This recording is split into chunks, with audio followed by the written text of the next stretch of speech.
Hello friends, આજે આપણી સાથે ચંદ્રિકાબેન છે. ચંદ્રિકાબેનની તકલીફ જોઈએ તો ચંદ્રિકાબેન, તમે 19 ડિસેમ્બરે દવા લીધી મારી પાસે.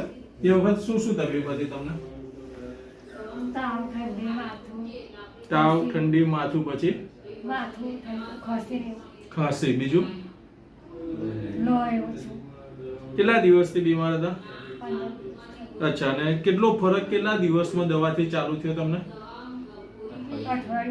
અઠવાડિયામાં શું શું ફરક લાગે છે અત્યારે? શક્તિ વધી, બીજું બેન? ખોરાક લેવાનો. રાતે તાવ બાવ આવે છે? ઓકે. આ બેનનું હિમોગ્લોબિન 5% છે, પ્લેટલેટ 5,28,000, WBC 19,100, એક્સરેમાં એક્યુટ બ્રોન્કાઇટિસ અને લેટેન્ટ ટીબી છે. ટીબી ગોલ્ડ નામના રિપોર્ટમાં આજે એમનું હિમોગ્લોબિન ને કરાવીએ છીએ કેટલું ઇમ્પ્રુવમેન્ટ છે જોઈ લઈશું. બાકી ક્લિનિકલી પેશન્ટને ઘણું સારું છે.